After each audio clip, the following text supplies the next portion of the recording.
શ્રીમદ્ ભગવદ ગીતા અધ્યાય 4 શ્લોક 16 કિં કર્મ કિમકર્મેતિ કવયોપ્યત્ર મોહિતા તત્તે કર્મ પ્રવક્ષ્યામિ યજ્ઞ જ્ઞાત્વા મોક્ષ્યસેત શુભાત। કર્મ શું છે અને અકર્મ શું છે? જ્ઞાની મનુષ્યો પણ આનો નિર્ણય કરવામાં મૂંઝાઈ જાય છે। હવે હું તને કર્મનું રહસ્ય કહીશ, જે જાણીને તું તારી જાતને માયિક બંધનોથી મુક્ત કરી શકીશ। ધર્મના સિદ્ધાંતો અંગેનો નિર્ણય માનસિક અનુમાનોના આધારે કરી શકાય નહીં। બુદ્ધિશાળી લોકો પણ શાસ્ત્રો અને સંતો દ્વારા પ્રસ્તુત પણ દેખીતી રીતે વિરોધાભાસી લાગતા તર્કોની ભૂલભુલામણીથી મૂંઝાઈ જાય છે। ઉદાહરણ તરીકે, વેદો અહિંસાનો ઉપદેશ આપે છે।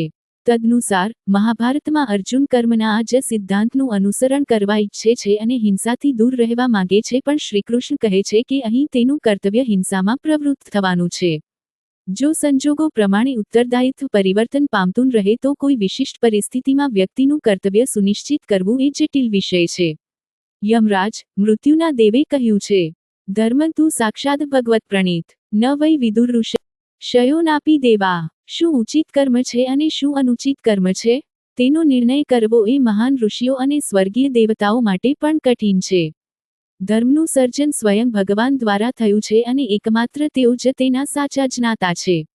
શ્રીકૃષ્ણ અર્જુનને કહે છે કે તેઓ હવે તેની સમક્ષ કર્મ અને અકર્મનું ગુપ્ત વિજ્ઞાન પ્રગટ કરશે, જેના દ્વારા અર્જુન પોતાને માયિક બંધનોથી મુક્ત કરી શકશે।